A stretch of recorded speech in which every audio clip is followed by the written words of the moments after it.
नमस्कार दोस्तों, सिंहासन 32 में आज सुनेंगे अगली कहानी। तो तीसरे दिन ज्यों ही राजा भोज ने सिंहासन पर बैठना सा तो चंद्रकला नाम की पुतली ने उसे रोककर कहा कि हे राजन, ये क्या कर रहे हो? पहले विक्रमादित्य जैसे काम करो तब सिंहासन पर बैठना। राजा ने पूछा, विक्रमादित्य ने कैसे काम किए थे? पुतली बोली, लो सुनो।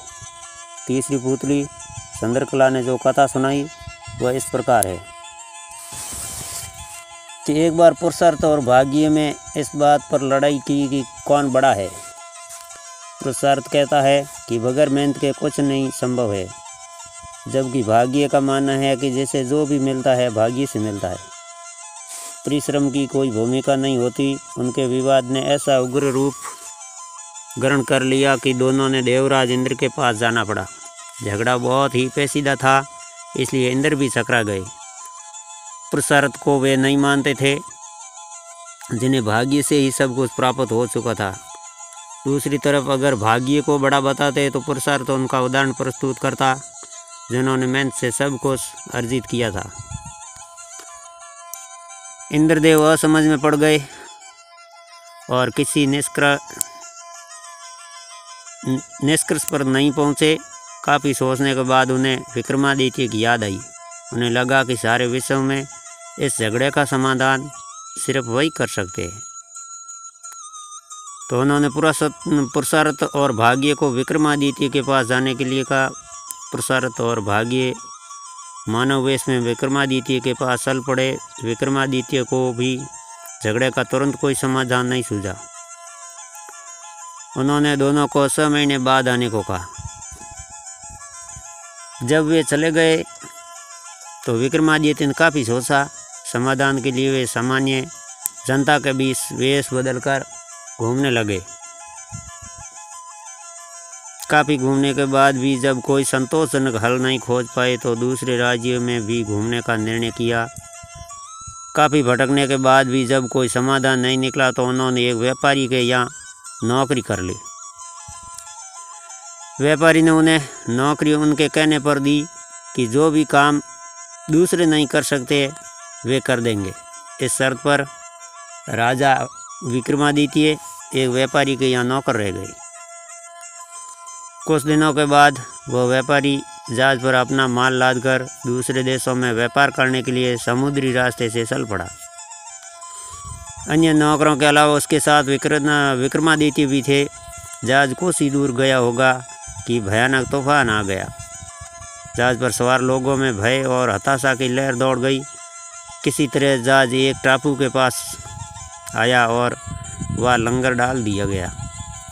जब तूफान समाप्त हुआ तो लंगर उठाया जाने लगा, मगर लंगर किसी से न उठा। अब व्यापारी को याद आया कि विक्रमादित्य ने यह कहकर नौकरी ली थी कि जो भी कोई काम नहीं कर सकेगा वो वे कर देंगे।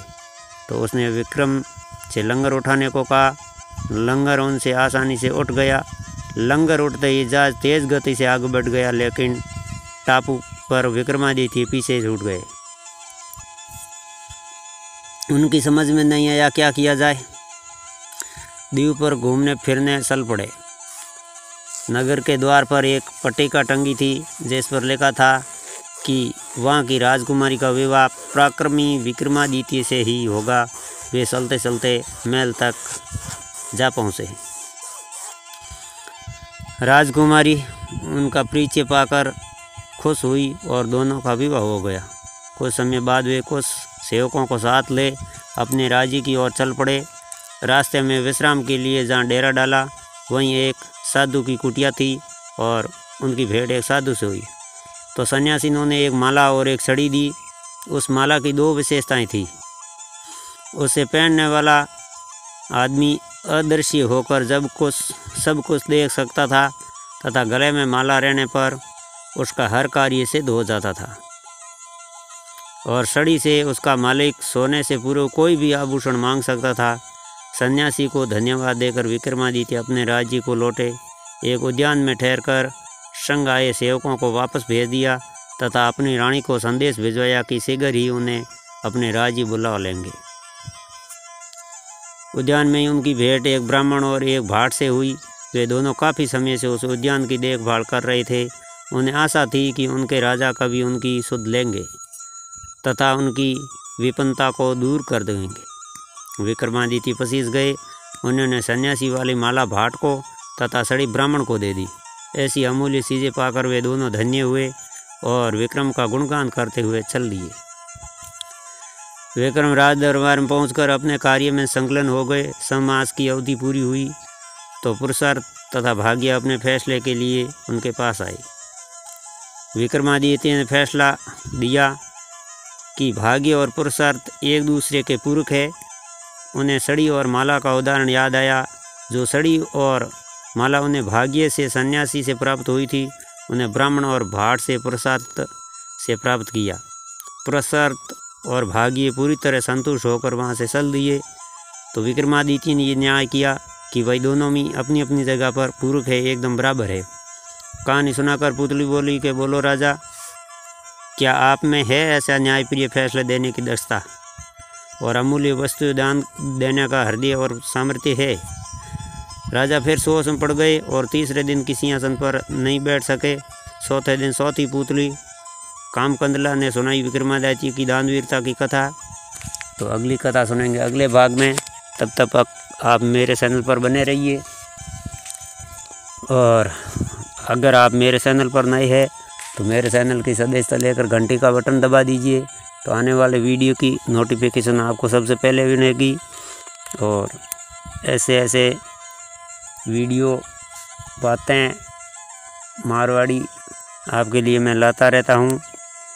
तो दोस्तों प्यार बनाए रखना, आप बहुत सपोर्ट कर रहे हैं और आगे भी करता रहना। मिलेंगे एक नए वीडियो में, तब तक के लिए